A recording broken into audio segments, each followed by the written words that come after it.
Olá, seja muito bem-vindo ao Jornal da Record News. Hoje é sexta-feira, 13 de novembro de 2020. A data tem a má fama de trazer azar, né? Mas para mim, os colegas que estão aqui no Switcher, na nossa redação, atrás das câmeras, todos os profissionais envolvidos, isso não passa de uma balela. Hoje é um dia de muita sorte para todos nós. Foram 8 meses que você aí da sua casa sentia falta de alguém, não é mesmo? A tecnologia deu uma mãozinha, nos ajudou, mas foram dias de espera e muito cuidado. E depois de todos os protocolos, eu tenho o prazer enorme de anunciar a volta de um mestre, o nosso mestre, o professor Heródoto Barbeiro, está de volta aqui conosco. Professor, é uma honra te ter novamente. Foram 8 meses de uma longa espera, da saudade, dos ensinamentos, das conversas aqui. Seja muito bem-vindo. Muito obrigado. Olha, Gustavo, para mim também foi um grande aprendizado, né?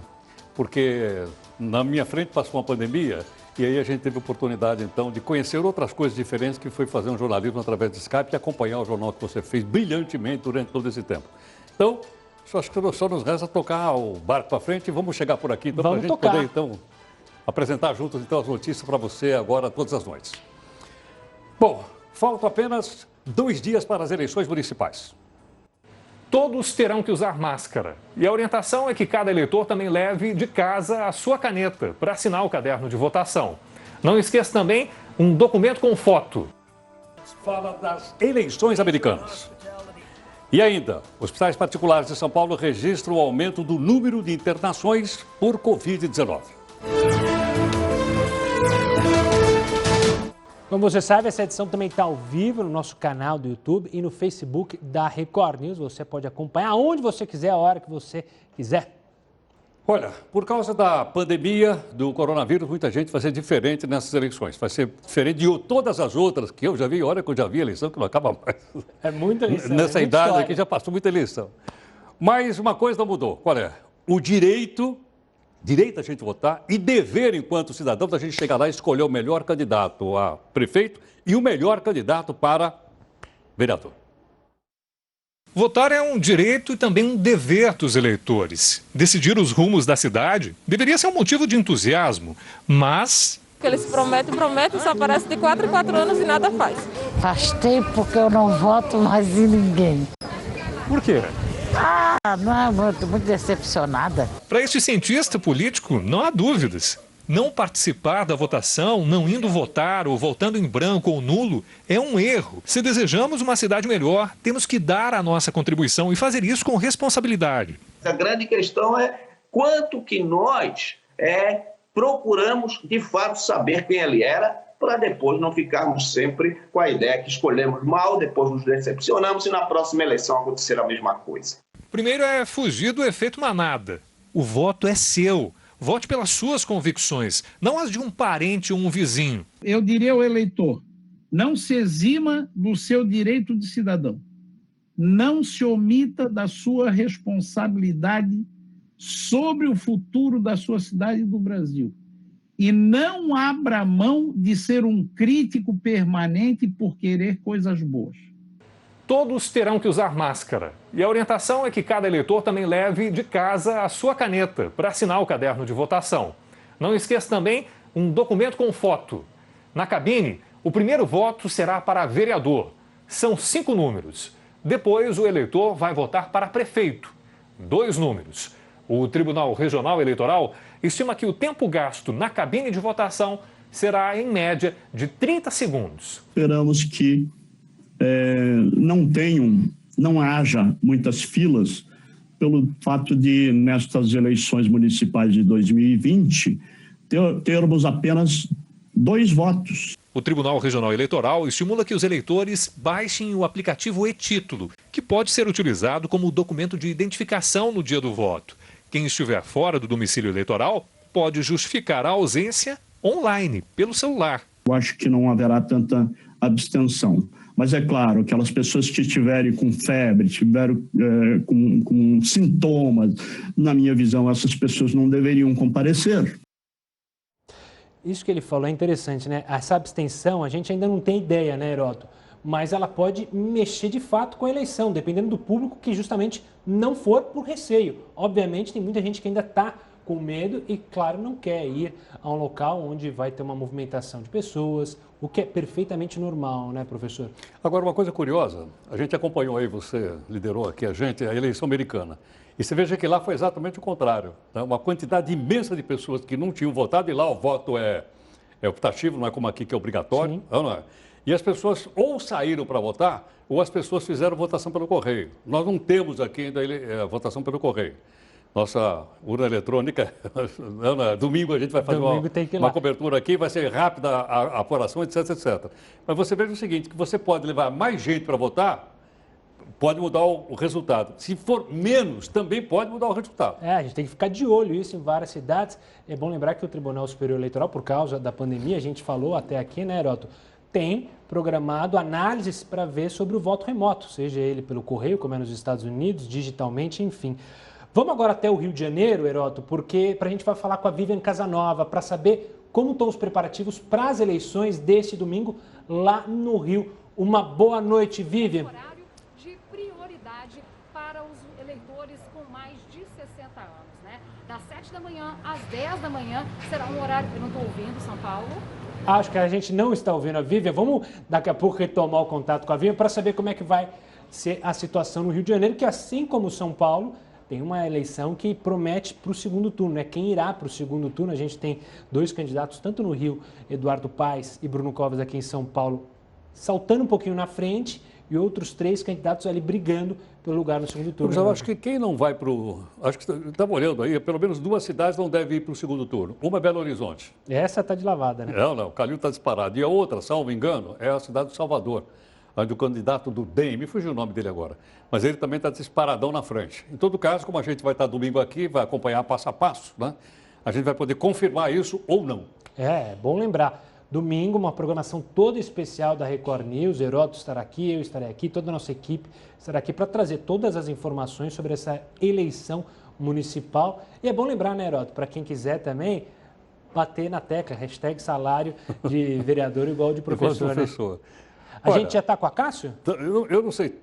Estamos lá, então? Vamos conversar com ele? Então, vamos. Professor Acácio Miranda da Silva Filho, professor de Direito Eleitoral. Professor, obrigado pela gentileza, pela participação conosco aqui no Jornal da Record News. Boa noite, Heródoto. Boa noite, Gustavo. É sempre um prazer estar acompanhado por vocês.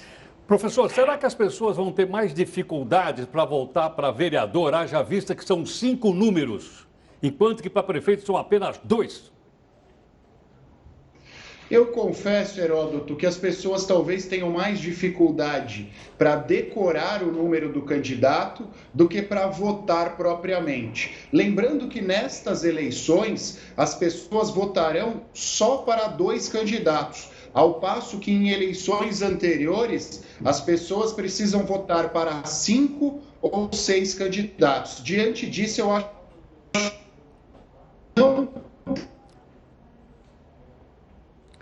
Tivemos um probleminha aí com a Cássio, vamos ver se a gente retoma o contato com a Cássio. Você já fez a colinha, Heródoto?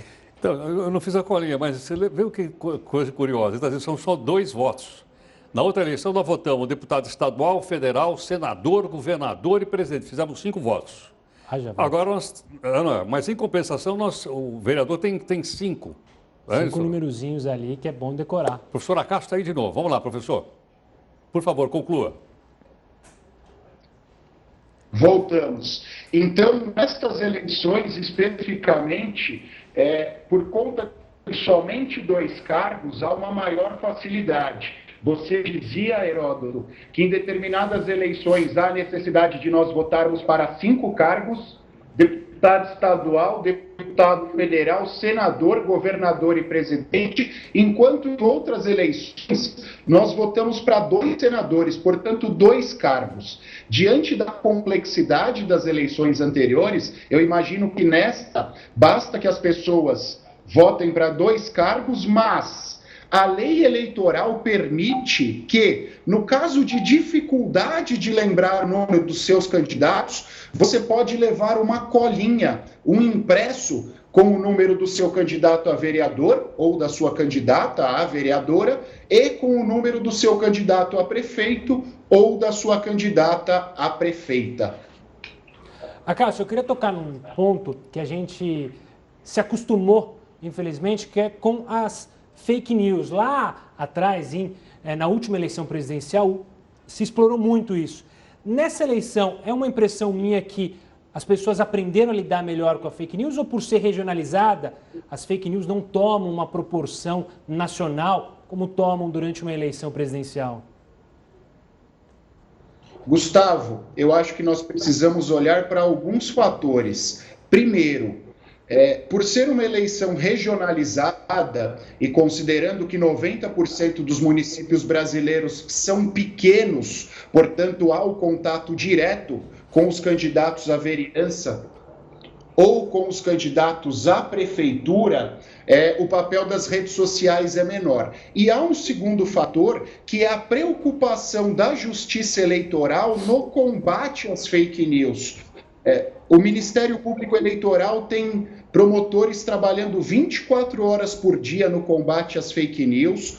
O Congresso Nacional também cumpriu o seu papel, porque no início de 2019 houve no Código Eleitoral a criminalização das fake news. E, em terceiro lugar, é necessário que nós façamos justiça também aos nossos eleitores. Eu percebo uma maior consciência por parte dos eleitores no combate à fake news, seja não propagando as fake news, seja não divulgando as fake news e seja também denunciando a existência de fake news para as autoridades eleitorais. Professor Cássio, eu estou preparando uma roupa especial para ir votar domingo, não é essa daqui do apresentador do jornal. A minha roupa é o seguinte, eu vou com a camiseta do meu candidato, eu tenho um broche do meu candidato, eu tenho um chapéu do meu candidato e a pergunta é o seguinte, vou poder votar com essa minha roupa de domingo ou não? Você bem ponderou, Heródoto, do seu candidato. Fosse você o candidato, você não poderia ir trajado desta forma, uma vez que tal vestimenta é vedada aos candidatos.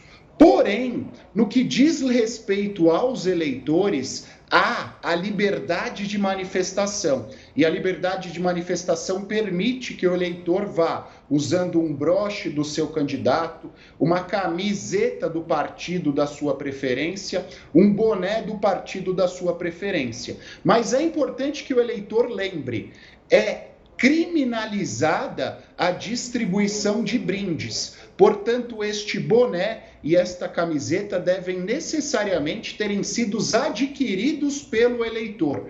O broche, aquele santinho, aquele adesivo, pode até ser fornecido pelo candidato, mas os demais itens não. Brindes são vedados na legislação eleitoral. Cássio, obrigado pela participação aqui conosco, pelas explicações, e a gente torce para que essa eleição seja uma eleição nos municípios calma, né? Vote, faça aí a sua escolha, mas mantenha... Mas eu vou botar a minha roupa, você falou que eu posso ir com aquela roupa. Pode ir com a roupa, desde que você não seja candidato, você pode ir com a roupa. Heraldo, vamos agora para o Rio de Janeiro para falar justamente agora com a Vivian Casanova, para saber, primeiro, se ela está ouvindo a gente direitinho agora e como é que estão os preparativos para as eleições lá no Rio de Janeiro. Uma boa noite, Vivian. Boa noite a todos que nos acompanham. Pois é, representantes do Tribunal Regional Eleitoral e do Ministério Público Eleitoral vão se reunir com a alta cúpula de segurança do Estado do Rio de Janeiro neste sábado, a partir das 11 horas. A ideia é alinhar as ações de segurança para as eleições 2020 e também discutir as medidas de segurança sanitárias, diante da pandemia do coronavírus. A Polícia Militar já antecipou que vai colocar 22 homens trabalhando nestas eleições. Inclusive, vai também usar um drone para o patrulhamento das ruas. A Guarda Municipal vai dar apoio com 960 guardas e a Polícia Civil vai utilizar quase todo o seu efetivo. São 8.000 homens divididos em 2 turnos. E pela primeira vez, 600 agentes de programas especiais da Polícia Militar aqui no Rio de Janeiro, como, por exemplo, o Segurança Presente, a Lei Seca e também o Marcha pela Cidadania, serão colocados nas ruas para ajudar neste patrulhamento. Gustavo. Vivian, só mais uma pergunta. As urnas já serão distribuídas a partir de quando aí no Rio de Janeiro?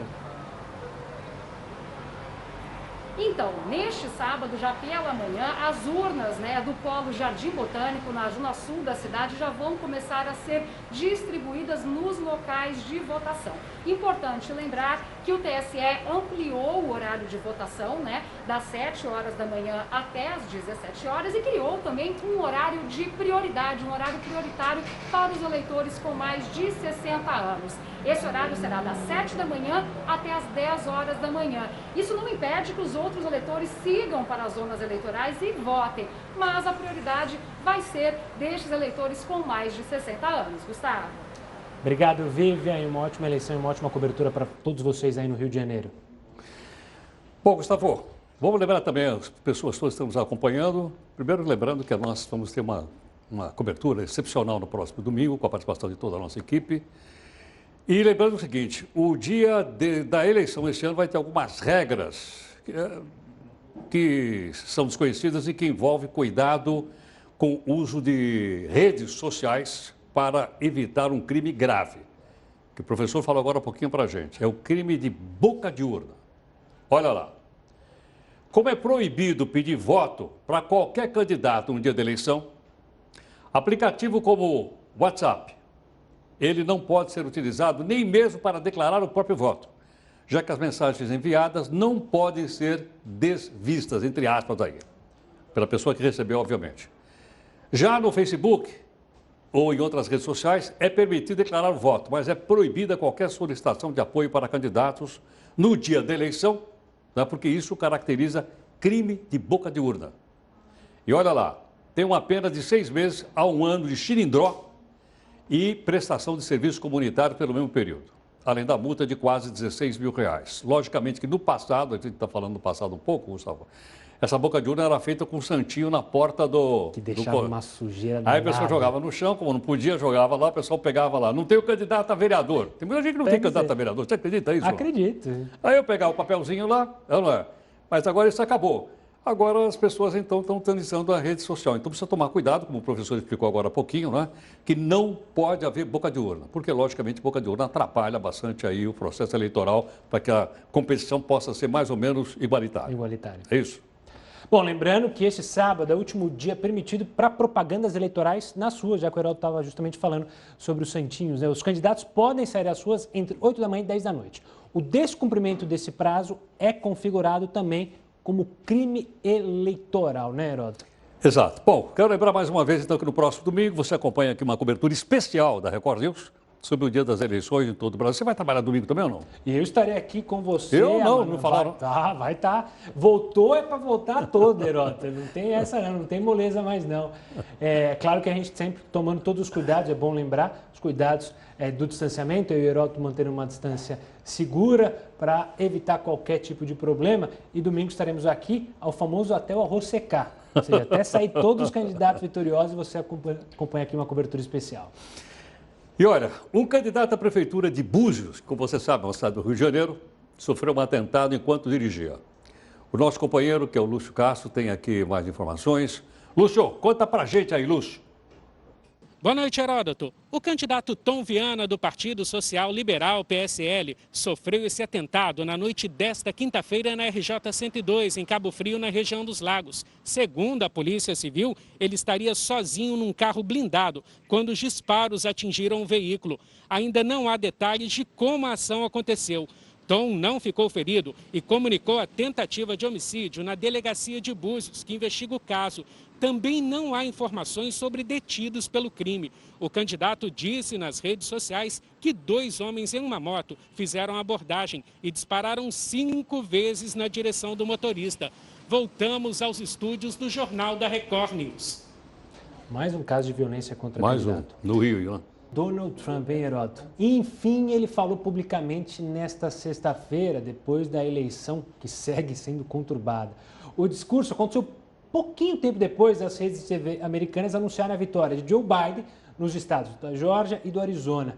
Trump levou os delegados da Carolina do Norte. Apesar de ainda não admitir a derrota, o republicano adotou nos microfones um discurso mais enigmático. Vamos ver. Com os resultados desta sexta-feira, Joe Biden chegou a 306 votos no colégio eleitoral contra 232 de Donald Trump. Biden é o primeiro democrata em 28 anos a vencer no estado da Geórgia. A oficialização da vitória, no entanto, só deve ocorrer no dia 14 de dezembro. É nesta data em que os delegados do colégio eleitoral se reúnem para formalizar os votos. No discurso de hoje, Donald Trump falou sobre a Operação Warp Speed, na qual o governo fez parceria com empresas farmacêuticas para criar e distribuir uma vacina contra o coronavírus. Ao comentar sobre a possibilidade de um novo lockdown, Trump disse que o tempo dirá qual será a administração dos Estados Unidos no futuro.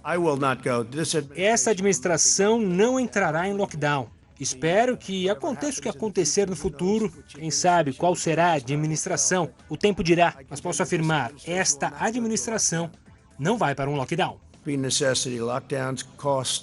Pelo Twitter, o presidente tem repetido diversas vezes que ganhou a reeleição. Os advogados da campanha republicana seguem promovendo ações judiciais para questionar os resultados, mas até agora não conseguiram apresentar provas relevantes. Olha, acho que mesmo o pessoal que estava mais ao lado do Trump já chegou à conclusão de que o homem perdeu a eleição. Fazer o quê? Fica difícil brigar. Não, né? A China, inclusive, hoje já mandou um parabéns. Falou em chinês, eu não sei como é que fala parabéns em chinês.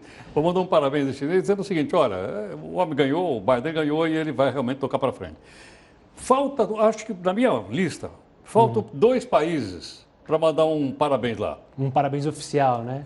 Um é a Rússia, do Putin, que ainda não mandou. E um outro, não sei que país que é, rapaz. Será que o pessoal de casa lembra qual que é esse país? Acho que é o nosso aqui. É o nosso ainda. Bom, vamos voltar então aqui para o Brasil. A Prefeitura de Porto Seguro, na Bahia, anota aí, ó, liberou a realização de festa de final de ano.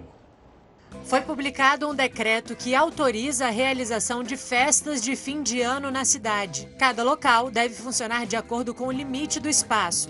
Só é autorizado ocupar 60% da capacidade. As arenas estão autorizadas a realizar shows com música ao vivo, desde que as apresentações sejam feitas por grupos de até 8 integrantes. As pessoas precisam manter o distanciamento obrigatório de 1,5 metro entre as outras pessoas.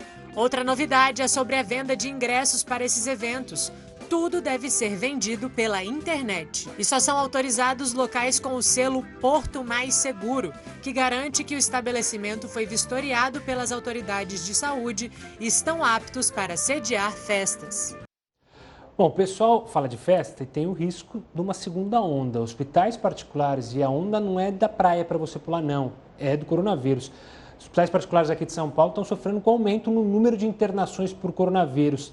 Será que isso é, de fato, uma segunda onda? A gente vai conversar agora com a infectologista Miriam Dalben, do Hospital Sírio-Libanês, para falar sobre esse assunto. Doutora, obrigado pela fala aqui conosco no Jornal da Record News. De fato, é uma segunda onda ou é só no hospital particular? Porque na rede pública ainda não aumentaram os casos. Como que a gente pode explicar isso, doutor? Uma boa noite.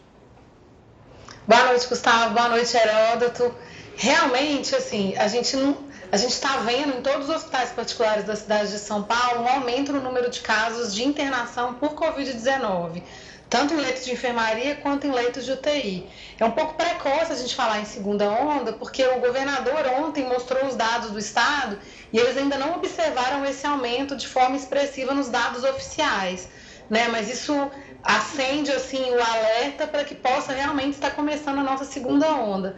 A gente já sabia que as estratégias de retomada, elas iam acabar fazendo com que o vírus começasse a se transmitir de uma maneira mais expressiva e aumentar o número de casos, né? E a gente sabia também que essa população que é atendida nos hospitais particulares é uma população que conseguiu fazer o home office, então que se expôs menos, conseguiu fazer melhor o isolamento social, né? Então que eles têm, na verdade, uma prevalência de imunidade contra o coronavírus menor do que a população de baixa renda. Então já era esperado que nessa população a gente tivesse um maior número de casos na segunda onda. Vamos ver. Doutora Miriam, caso então se confirme essa segunda onda, né, que está sendo anunciada, o vírus é o mesmo ou ele sofreu alguma mutação ou há outro tipo diferente? Como é que é isso aí? Olha, Heródoto, a gente sabe que o vírus ele sofreu uma mutação, então o vírus que está circulando na Europa hoje, ele é diferente do vírus que circulou na primeira onda. Mas essa mutação, até o momento, ela não se mostrou ter nenhum tipo de impacto em relação à transmissibilidade ou ao quadro clínico da doença. Então, na verdade, quando a gente tiver uma segunda onda, que é muito provável que a gente tenha, a gente não sabe se é agora, né? Essa segunda onda, ela não tem a ver com mutação do vírus, não. Ela tem a ver porque a gente ainda não tem uma prevalência de pessoas imunes ao coronavírus suficiente para impedir que uma nova onda aconteça. Né? A gente estima que a gente tenha que ter aí mais ou menos 50% a 70% das pessoas já imunes ao novo coronavírus para não haver possibilidade de ter uma nova onda. E no momento a gente tem no máximo 26% das pessoas já imunes ao novo coronavírus, por exemplo, na cidade de São Paulo. E doutora, para evitar essa segunda onda, para vocês infectologistas, quais são os cuidados que a gente pode alertar, principalmente os governantes, para evitar essa segunda onda e evitar também um fechamento que, obviamente, ninguém aguenta um lockdown, ainda mais depois de um lockdown que a gente vê gigante. O Heródoto sabe muito bem disso. Ótima pergunta, Gustavo. Na verdade, assim, evitar uma segunda onda é praticamente impossível, né? O que a gente consegue fazer é fazer com que essa segunda onda seja bem amena, com um pico bem ameno, que a transmissibilidade ocorra de maneira bem lenta.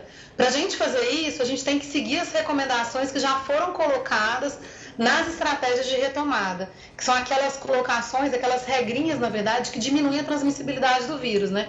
Então, o uso de máscara por todos, o distanciamento social, evitar aglomerações, deixar os ambientes bastante aerados, evitar aglomerações de pessoas em ambientes fechados. Infelizmente, o que a gente tem visto é que as pessoas não têm respeitado essas regras que são tão necessárias, né? Vocês acabaram de mostrar aí, por exemplo, uma prefeitura autorizando uma festa com grande aglomeração de final de ano, né? Então é isso que a gente tem que evitar. Doutora Miriam, outra questão acho que é interessante a gente lembrar é o seguinte: você lembra agora há pouquinho mesmo que os números estão caindo no Brasil como um todo e especialmente aqui em São Paulo. Então chama atenção quando uma determinada classe social, que é o pessoal mais abonado, passa então a ter vamos dizer assim, uma incidência maior. Mas eu queria te perguntar o seguinte: existe o chamado efeito rebanho ou isso é um mito?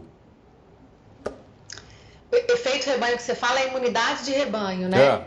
Ela existe. Para todas as doenças infecciosas que induzem imunidade, a gente sabe que quando você atinge uma determinada prevalência de pessoas já imunes àquela doença, né, que a gente chama de imunidade de rebanho, a probabilidade de uma pessoa que está transmitindo a doença encontrar uma pessoa que está suscetível à doença para haver uma transmissão, ela fica muito reduzida. Então, você diminui muito a chance de ter um surto, por exemplo, né? No caso do novo coronavírus, baseado nos dados de transmissibilidade que a gente tem do vírus, a gente tem a expectativa que essa imunidade de rebanho seja em torno de 50% a 70%, né? Então, a gente tem que atingir uma prevalência de pessoas já imunes ao novo coronavírus de 50% a 70% para evitar que a gente tenha uma nova onda. Isso pode ser feito através das pessoas pegarem a doença ou através de uma vacina, né? Doutora, obrigado pela participação aqui conosco mais uma vez, respondendo as nossas perguntas, sempre muito solícita. Uma ótima sexta-feira, um ótimo final de semana para a doutora, que também vota. Heródoto, tem que votar também, doutor também tem que votar. Sem dúvida. Olha, a gente ouviu agora um pouquinho o Rio de Janeiro, você viu a participação do nosso repórter. E agora a gente vai para o Recife, para a gente acompanhar também, porque as eleições lá parecem que estão bastante competitivas, tudo bem? Vamos aqui com a participação, então, do nosso companheiro, o repórter Ciro Guimarães. É você, Ciro. Boa noite, Heródoto. Aqui em Pernambuco, mais de 6 milhões de eleitores devem votar no próximo domingo. O maior colégio eleitoral é aqui a capital pernambucana. No Recife, um pouco mais de 1.100.000 eleitores devem ir às urnas no dia 15 de novembro. O menor colégio eleitoral é a cidade de Ingazeira, no sertão do estado, com um pouco mais de 3.000 eleitores. São 660 candidatos a prefeito em 184 municípios e mais de 19.000 candidatos a uma vaga de vereador em todo o estado. Aqui na capital pernambucana são 11 candidatos a prefeito do Recife e a expectativa é de que possa sim acontecer um segundo turno aqui na capital pernambucana. Hoje, nesta sexta-feira, mais de 4.000 urnas foram encaminhadas, principalmente para as sessões eleitorais aqui da região metropolitana. O efetivo da Polícia Militar, que vai reforçar a segurança, principalmente nas cidades do interior, também começou a seguir hoje aqui do Recife. Voltamos aos estúdios da Record News. E o que é interessante do Recife, Heródoto, é que se tem muita gente que briga em família por causa de eleição, imagina como é que está lá, porque, para você que não sabe, para você que é do Recife, sabe muito bem, a disputa é entre primos. Possivelmente a gente vai para o segundo turno com o João Campos Filho, falecido Eduardo Campos, com a prima Marília Reis, ou seja, é uma campanha que chama atenção por essa disputa que pode... E eles são de partidos diferentes, não é isso? São de partidos, o PSB, João Campos e a Marília Reis do PT. Então vamos lá, vamos acompanhar. A gente vai contar tudo do que acontece lá no Recife e das outras cidades também, lá no domingo, dia da eleição. Vamos falar do Tribunal de Contas da União, que divulgou que o estado de São Paulo tem mais de 200 candidatos beneficiados pelo auxílio emergencial. E eles têm um patrimônio que ultrapassa R$1 milhão, acredite se quiser. Só na capital há indícios de que 48 candidatos a vereador receberam auxílio emergencial, mesmo com patrimônio declarado acima de R$300 mil. No estado todo, 1.980 candidatos, entre vereadores, prefeitos e vice-prefeitos, foram beneficiados pelo programa. Lembra, tinha esportista que também ganhou o auxílio e agora também político que está se candidatando e ainda já pegando dinheiro da população mesmo não precisando. E olha, não vamos esquecer o seguinte, nós colocamos, nós os cidadãos, R$2 bilhões nessa campanha aí. 2 bi. Fora o bi que a gente pagou para os partidos políticos. E fora, as urnas eletrônicas custam R$700 milhões. Só para você ter uma ideia quanto é que custa. Claro, a democracia tem seu preço, a gente, tudo bem. Mas, além disso, quer dizer, o sujeito vai lá e ainda pega o auxílio emergencial, quer dizer, não dá para entender, né? Não dá para receber o nosso voto um cara desse, certo? Não dá.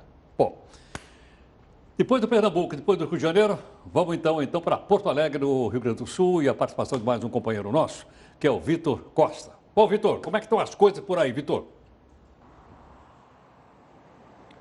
Muito boa noite, Heródoto. Boa noite a todos. Aqui em Porto Alegre, as eleições municipais já movimentam a cidade. Teve início nesta sexta-feira a distribuição das urnas eletrônicas que serão utilizadas na votação do próximo domingo. Somente aqui na capital gaúcha, mais de 2.600 urnas eletrônicas serão utilizadas nas sessões eleitorais. Segundo o Tribunal Regional Eleitoral do Rio Grande do Sul, todos os locais de votação estarão plenamente abastecidos com equipamentos de proteção individual. Devido à pandemia, também serão entregues kits Covid, compostos por diversos itens, como álcool em gel, máscaras e protetor facial. A disputa para a Prefeitura de Porto Alegre tem agora 12 candidatos. Nesta semana, um deles renunciou devido à impugnação da chapa junto à Justiça Eleitoral. Já na Câmara, mais de 800 candidatos disputam 36 vagas no Legislativo Municipal. Voltamos aos estúdios da Record News. Bom, Gustavo, são 12 em Porto Alegre, 14 lá no Recife, 14 no Rio de Janeiro, 14 em São Paulo. É muita gente. É muita gente. E é bom lembrar, o Vitor falou sobre kit Covid, né?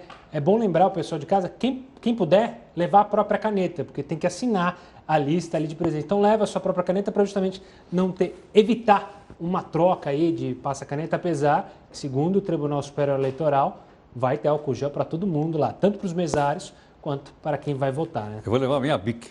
Ah, leve a canetinha ali, ó, fica na hora. Vamos falar agora das tropas do Exército, que estarão presentes em dezenas de cidades nas eleições deste ano. Diversos municípios do Piauí também vão receber esse reforço. Toda a logística está pronta para que os militares do Exército atuem durante o primeiro turno das eleições municipais. 169 cidades do Piauí vão receber o efetivo, composto por 2.100 militares. O Tribunal Regional Eleitoral do Piauí foi o responsável por indicar os municípios onde o Exército Brasileiro vai atuar nestas eleições. Os militares devem se apresentar nos locais de votação a partir das 7 horas da manhã do sábado, dia 14, onde devem permanecer até a apuração e divulgação dos resultados.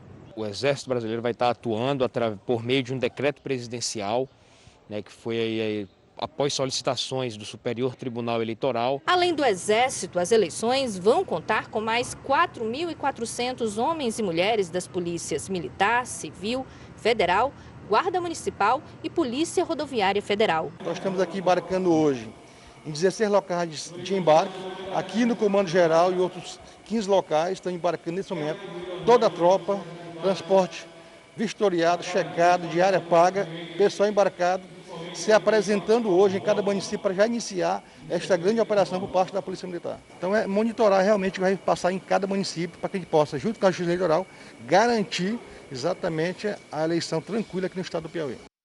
E a gente torce para essa eleição ser tranquila, né? Apesar de a gente saber de inúmeros problemas e ter mostrado, né, os ataques a candidatos, que é algo que tem chamado muito a atenção, né, Heródoto? Sem dúvida.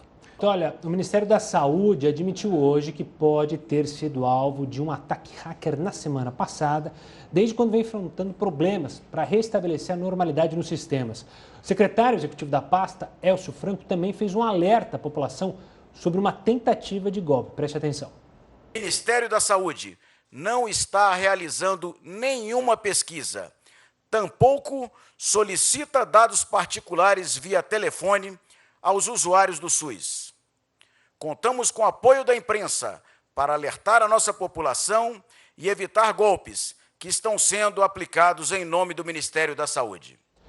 E eu vou dar minha contribuição aqui, Heródoto, porque eu fui vítima desse golpe. Não caí porque já sabia, mas eles ligam, falam que são do Ministério da Saúde, então você fica alerta. Fala, olha, a gente está fazendo uma pesquisa da Covid, aí ele te passa. Olha, na sua casa tem criança de 6 anos, teve algum sintoma? E você vai respondendo, a pessoa acredita, né? E aí que vem o golpe, ele vai te falar, olha, então eu vou te mandar um código via SMS no seu celular, você me passa esse código e aí está registrado. É nessa hora que é o golpe, que aí ele pega o acesso ao seu WhatsApp. Então é bom ficar muito atento você aí de casa. Sem dúvida. Bom, vamos falar um pouquinho do vice-presidente. Quando a gente fala do vice-presidente Hamilton Mourão, geralmente é diferente do presidente. O vice hoje afirmou que a vitória de Joe Biden está ficando irreversível. O vice-presidente disse que, como indivíduo, ele reconhece que a vitória de Joe Biden na eleição presidencial dos Estados Unidos está cada vez mais irreversível e que a definição no Arizona, estado vencido por Biden, de acordo com as projeções de diversos veículos da imprensa americana, deixou a situação mais difícil de ser revertida. O vice-presidente ainda deixou claro que não responde pelo governo brasileiro. Ele disse também que acredita que, brevemente, o Brasil vai reconhecer o resultado da eleição. Nesta sexta-feira, veículos da imprensa americana projetaram vitória de Joe Biden no estado da Geórgia e de Donald Trump na Carolina do Norte. Esses eram os dois últimos estados que ainda contavam os votos. Vamos para o Amazonas saber como é que está o estado? Está se preparando para as eleições de domingo? O repórter Marcos Lima tem as informações. Já está tudo pronto para as eleições no estado do Amazonas. As urnas começaram a ser enviadas ainda no mês de outubro, por conta da dificuldade de locomoção nos 61 municípios que fazem parte do interior do estado. A maioria só é possível chegar por meio de barco. Então, os 2.500.000 eleitores estão aptos para votar no domingo e já está tudo pronto. O maior colégio eleitoral é na capital, Manaus, onde 1.331.513 pessoas vão às urnas no domingo para escolher prefeitos e vereadores. Gustavo, temos mais um convidado aqui para participar conosco. Vamos lá, então. Vamos conversar, então, com o cientista político Rafael Cortes. Rafael, obrigado mais uma vez pela gentileza por atender aqui o Jornal da Record News. Eu que agradeço, é um prazer, Heródoto, Gustavo, estar conversando com vocês. Rafael, é possível dizer que a eleição presidencial de 2022 começa na próxima segunda-feira, dia 16, depois da eleição municipal ou não? Olha, Heródoto, até não é um exagero retórico, não, né? Começa do ponto de vista da montagem, da estratégia dos partidos, né? Eles vão aprender agora um pouco sobre o humor do eleitorado e, num certo sentido, um projeto de eleição presidencial precisa de bases políticas mais sólidas. Então, é justamente os prefeitos, vereadores, que ajudam a construir um palanque eleitoral dos candidatos, seja para governador, seja para presidente. Então, por exemplo, um candidato a presidente vai visitar o município, quem organiza essa visita quase sempre está associado a representantes eleitos em determinada cidade. Rafael, essa eleição corrobora mais uma vez que o mundo digital define de fato o resultado. A gente tem candidatos que, mais uma vez, não têm um fundo eleitoral tão grande quanto outros, mas sabem investir no mundo digital. É nessa linha, cada vez que passa, a gente tem maior certeza que é nesse público que tem que atingir? Tem um efeito certamente, Gustavo, sobretudo numa eleição em meio à pandemia que restringiu bastante atividades tradicionais de campanha, né? Uma parte dessa atividade, inclusive, tem a repercussão nas redes sociais e não há dúvida de que conseguir direcionar mensagens para determinadas fatias do eleitorado por meio do uso das redes sociais é um instrumento super importante. Agora, me parece que 2020 não tem o mesmo cenário de 2018, né? Dessa novidade no uso dessas redes sociais. Acho que o efeito de variáveis do tipo tempo de TV, fundo eleitoral, também são significativos, não dá para ser desprezados. Rafael, uma outra questão que eu acho que todo o pessoal aqui que nos acompanha gostaria de saber. É a primeira eleição, então, que a gente não tem coligação para vereador. Não é isso? Isso significa que pode ou não haver uma renovação nas câmaras municipais de uma maneira geral no país ou não? Eu não faria essa inferência não, viu, Heródoto? Eu acho que o efeito principal dessa mudança na proibição das coligações eleitorais é aumentar, na verdade, as candidaturas para prefeito.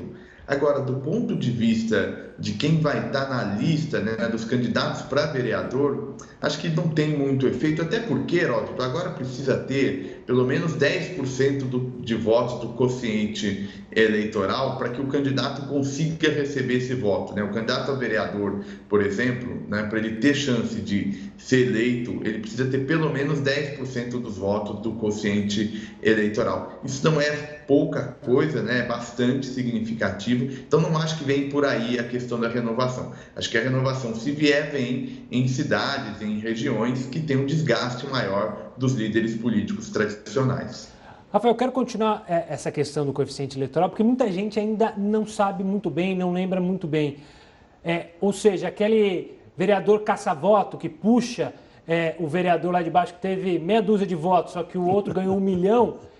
Isso ainda não vai existir? Vai existir? O coeficiente vai acabar com isso?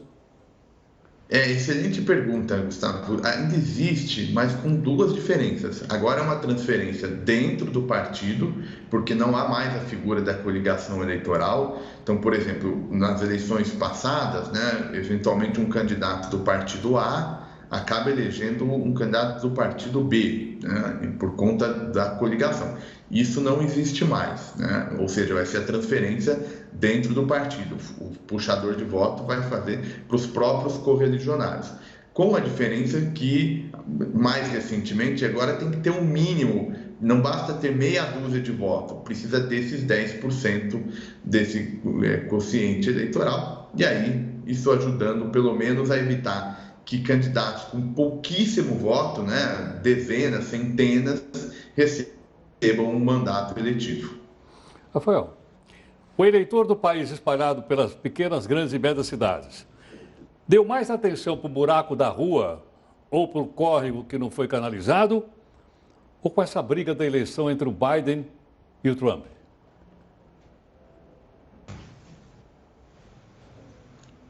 Será que perdemos o contato com o Rafael? Eu acho que ele ia falar justamente que falhou. Voltou? Por favor. Estamos de volta. Desculpem. Então, acho que o Heródoto repete a pergunta, acho que ele não viu, né? Então, a minha pergunta é o seguinte: o pessoal que escolheu os candidatos estão mais preocupados com o buraco da rua, canalização de córrego, creche, ou da briga do Biden com o Trump? Olha, tem demanda para tudo quanto é lado, né, Heródoto? Mas acho que diante do peso, né, que a questão da eleição norte-americana ganhou no debate público, a gente está indo às urnas, né? O eleitorado está indo às urnas, mas está também na cabeça se vai ter alguma influência, se a eleição do Biden nos Estados Unidos de alguma maneira antecipa o que pode ocorrer no Brasil, ou seja, política não falta nesse final de ano. O que é mais importante, acho que a gente salientar, é num ano em meio à pandemia, acho que vai ser super importante essa representação política, né? Quando o Supremo decidiu que governadores e prefeitos têm um papel ativo nas políticas de combate à pandemia, em defesa da saúde pública, é importante o exercício da cidadania. Rafael, obrigado pela participação, pela atenção aqui conosco e que a gente tenha uma ótima eleição no domingo e a gente se fala até lá no domingo para saber mais sobre esse cenário político brasileiro. Agora a gente vai falar que a Justiça determinou que o governo federal pague um auxílio para a população atingida por aquele terrível apagão no Amapá. A população das 13 cidades atingidas pelo apagão vai receber um auxílio emergencial de R$ 600 por 2 meses. O governo federal vai ter um prazo de 10 dias para viabilizar o pagamento. A decisão acontece depois de um pedido do senador Randolfo Rodrigues, da Rede. Para o juiz João Bosco da Silva, que acatou a solicitação, o auxílio tentará amenizar o problema social instalado em decorrência do apagão. Além de determinar o pagamento, a Justiça também estabeleceu que a empresa Linhas de Macapá Transmissora de Energia restabeleça o fornecimento de eletricidade no estado de forma integral em 7 dias. A multa em caso de descumprimento é de R$ 50 milhões. Por outro lado, a Companhia de Eletricidade do Amapá informou que o racionamento deve continuar por mais 13 dias no estado. Esse é o tempo previsto para a chegada de um transformador a Macapá. O prazo, segundo a empresa, deve ser confirmado pelo Ministério de Minas e Energia. E o Jornal da Record News, nessa edição mais especial, fica por aqui. Uma boa noite e volte com consciência no domingo. Até mais.